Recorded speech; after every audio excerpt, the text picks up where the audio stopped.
Bienvenue dans l'entretien sur France 24. Kishore Mahbubani est notre invité. Il est diplomate, ancien ambassadeur de Singapour aux Nations Unies. Il sort un livre décoiffant, Le jour où la Chine va gagner, la fin de la suprématie américaine. Ça sort aux éditions Saint-Simon. Bonjour Kishore Mahbubani et merci beaucoup d'être avec nous par Skype de Singapour. Pour le public francophone qui vous connaît peu, vous êtes philosophe et vous avez 30 ans de carrière dans la diplomatie. Vous avez été notamment ambassadeur de Singapour au Cambodge, en Malaisie, aux États-Unis. Vous avez assumé la représentation permanente de Singapour auprès des Nations Unies et présidé le Conseil de sécurité des Nations Unies de janvier 2001 à mai 2002. Vous avez aussi été le doyen de la Lee Kuan Yew School of Public Policy de l'Université nationale de Singapour. Et Hubert Védrine, l'ancien ministre français des Affaires étrangères, préface votre livre en disant de vous, Kishore Mahbubani nous perturbe, mais il nous stimule également. Il faut qu'il en soit remercié. Et c'est vrai que votre livre est perturbant et stimulant. Vous prenez le contre-pied de l'approche confrontationnelle que l'Occident, et en particulier les États-Unis, peuvent avoir avec la Chine. Vous prenez au contraire une coopération avec Pékin. Vous commencez par écrire que les États-Unis n'ont aucune stratégie à l'égard de la Chine, que la stratégie d'endiguement de la Chine qu'ils sont en train de mettre en place est vouée à l'échec parce que cette stratégie d'endiguement, elle a été mise en place pendant la guerre froide contre l'Union soviétique par le stratège américain de l'époque, George Kennan. Eh bien, cette stratégie n'est pas adaptée à une puissance comme la Chine, dont le PIB est en passe de dépasser celui des États-Unis. Les Américains ont gagné contre l'Union soviétique. Cette fois, ils peuvent perdre contre la Chine. Je suis convaincu que ces réussites des États-Unis contre l'Union soviétique, ça va être l'une des pierres d'achoppement les plus grandes actuellement dans le traitement de la Chine. Parce que on ne peut pas croire qu'une puissance comme l'Union soviétique qui n'a duré que quelques décennies, on ne peut pas la comparer à une civilisation qui a 3 à 5 000 ans. Et l'Union soviétique ne va pas revenir avec une grande force.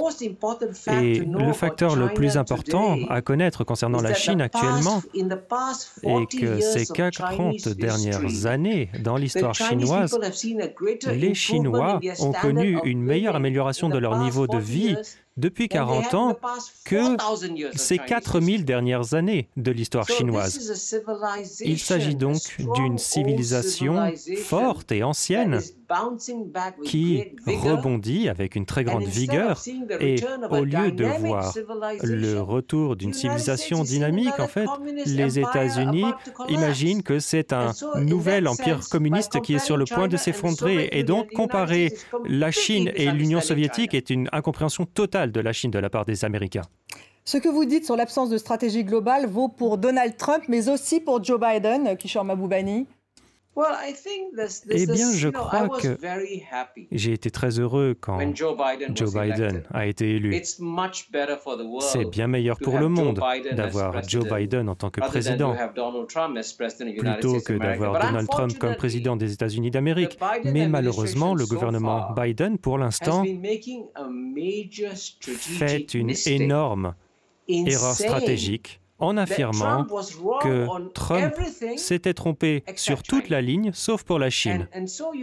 Et donc, vous remarquerez que Joe Biden a inversé certaines grandes choses importantes. Il a rejoint l'OMS, il a rejoint l'accord de Paris, mais concernant la Chine, rien n'a changé. Il n'y a pas eu d'élimination des sanctions des tarifs douaniers. Il n'a pas rouvert le consulat chinois à Houston. Et donc, cette réticence de la part de Biden à inverser les politiques mises en place par le gouvernement Trump concernant la Chine est une énorme erreur stratégique. Kishore Mahbubani, Joe Biden met aussi en avant les droits de l'homme, ce qui n'était pas le cas sous Donald Trump. Son administration ainsi que les Européens, mais aussi le Royaume-Uni, viennent de prendre de façon concertée des sanctions contre 4 personnalités chinoises pour violation des droits de l'homme, détention arbitraire et traitement dégradant infligés aux Ouïghours. Les Chinois ont répondu tout de suite par des mesures justement de représailles contre les Européens. Biden soutient aussi, on l'a vu, les opposants au régime chinois à Hong Kong et à Taïwan. Est-ce que ça n'est pas tout de même légitime qu'une démocratie comme les États-Unis ou encore comme les différents pays de l'Union européenne sanctionne des régimes comme le régime chinois parce qu'ils bafouent les droits de l'homme? Eh bien, je suis sûr que vous savez que j'ai été ambassadeur de Singapour aux Nations Unies pendant plus de 10 ans et Kofi Annan, l'ancien secrétaire général de l'ONU, et moi-même avons écrit un article sur Google qui dit que les sanctions unilatérales ne fonctionnent pas. Elles n'ont jamais fonctionné. Et donc, si la question que l'on pose lorsqu'il s'agit de la question des droits de l'homme, la question est de savoir si vous souhaitez faire le bien ou si vous voulez vous sentir bien. Et la Chine ne va pas être blessée par une quelconque sanction que ce soit si elle est imposée par les États-Unis. Elle est bien trop puissante pour être touchée par des sanctions. Donc, par exemple, les sanctions imposées pour ce qu'il se passe à Hong Kong, il faut essayer de conserver l'autonomie stratégique de Hong Kong le plus possible, j'en suis d'accord.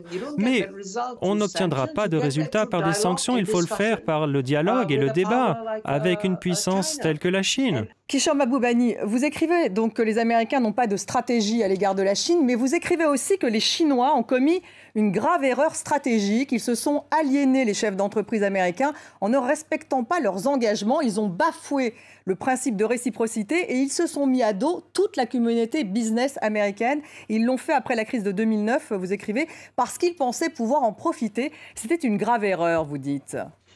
Oui, vous avez complètement raison.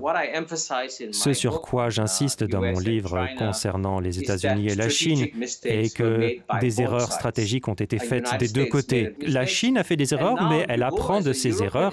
Et maintenant, quand vous allez en Chine en tant qu'investisseur américain ou européen, eh bien, vous verrez que les conditions se sont améliorées pour vous. Les revendications territoriales de Pékin dans les mers de Chine orientale et méridionale contribuent en tout cas à accentuer les tensions, Kishore Mahbubani, dans les relations sino-américaines.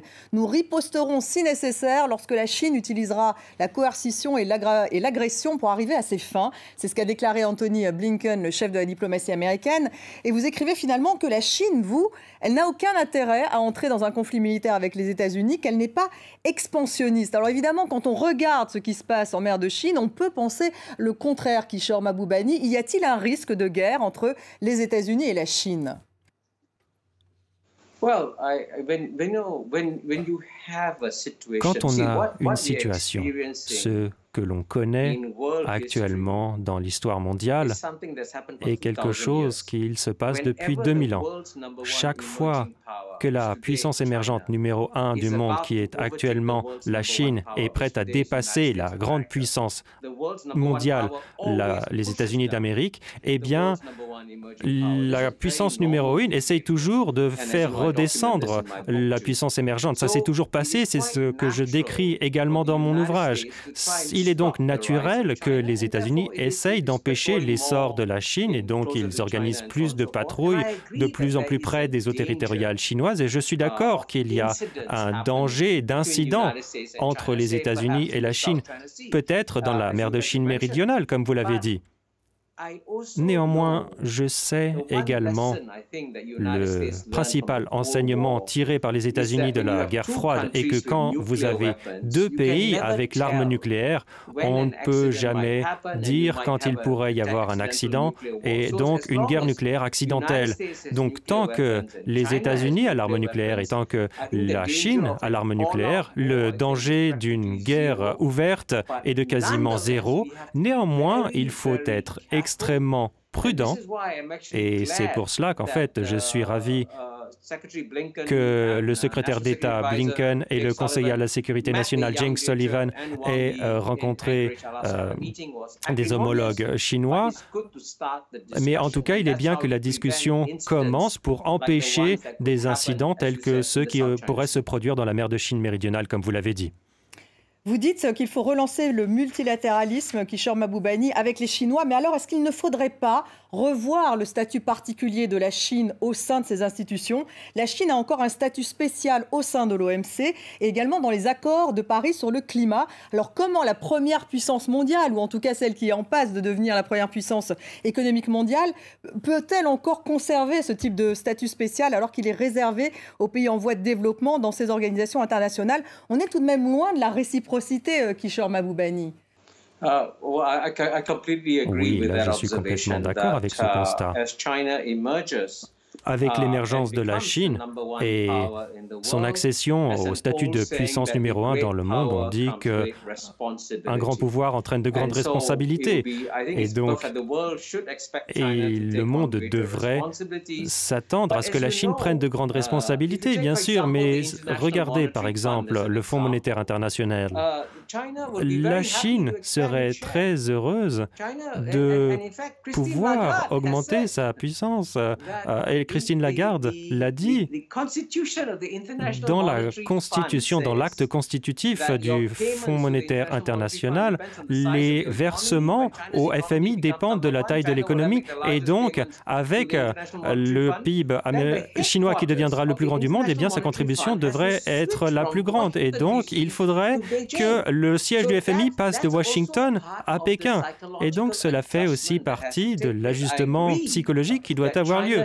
Je suis d'accord que la Chine devrait prendre plus de responsabilités dans les enceintes multilatérales, mais c'est l'Occident aussi, les États-Unis, qui doivent être prêts à partager le pouvoir avec la Chine dans les organisations multilatérales. Et je crois que les États-Unis et l'Europe ont intérêt à partager la puissance avec la Chine parce que la meilleure façon de contraindre la Chine à long terme, c'est d'avoir des institutions multilatérales plus fortes. Et je le dis dans mon livre, je cite le président Clinton qui disait que la meilleure façon pour l'Occident, pas d'endiguer, mais de contraindre la Chine, c'est d'avoir des règles multilatérales, des normes et des institutions multilatérales. Donc je suis d'accord qu'il faudrait travailler en plus étroite collaboration avec la Chine dans toutes ces institutions multilatérales. Merci Kishore Mahbubani. Je rappelle le titre de votre livre, Le jour où la Chine va gagner la fin de la suprématie américaine. C'est aux éditions Saint-Simon. Un livre à lire, un livre stimulant. Merci en tout cas d'avoir été avec nous de Singapour. Merci à vous de nous avoir suivis. Restez avec nous sur France 24.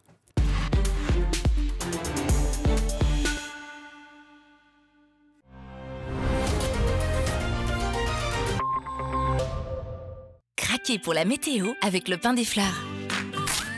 Le pain des fleurs, bio et sans gluten. Le pain des fleurs, craquant par nature. Dans tous les magasins bio.